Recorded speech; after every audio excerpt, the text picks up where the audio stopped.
The following program contains mature subject matter. Viewer discretion is advised. We have Mia St. John and her daughter Paris both joining us. And first, I just want to say how very sorry we are for both of your losses. And you look back and you think that it was preventable.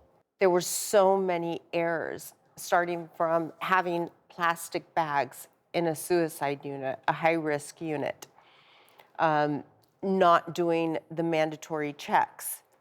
And the reason we know that is because after looking at surveillance, we see that nobody was going into his room checking on him, yet they were still writing that they were 11:15, 11:30, 11:45, awaken alert, and none of that clearly was happening. Also, my son was on a powerful antipsychotic, which toxicology came back and there was no antipsychotic in his system.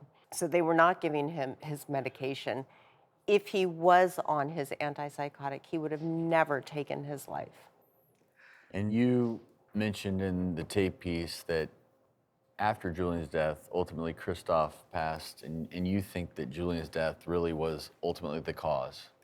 I don't think, I know. We were both terribly depressed and feeling suicidal from time to time.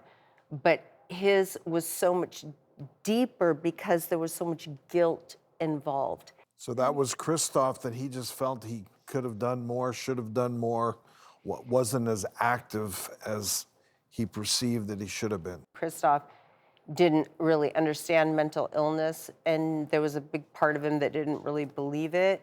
So I think their relationship was pretty turbulent at the time, although they were very close, but Christoph struggled with accepting that his son really had this But very illness. understandable at that point in time to think that the safest place for Julian would be back in a treatment facility. And that's really why we're talking about this, because the preventable nature is that this should have been the safest place in the entire world for your son and your brother.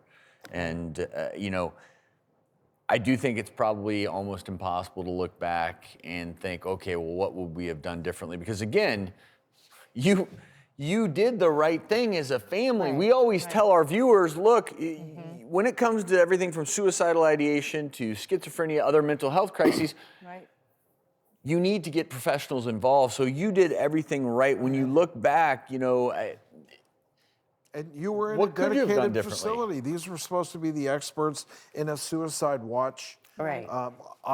Unfortunately, they dropped the ball. Right, I think that there has been some changes. Some. But also there's understaffed. That's There's not enough beds. not enough beds. There's only 23 beds per 100,000 people across the country. Right. And in California, it's even less. It's 17 beds per 100,000 people. well, but this story I think is more disturbing, interestingly, because here we have a situation where Julian was actually in the He was facility, actually in determined the to treatment need it. facility.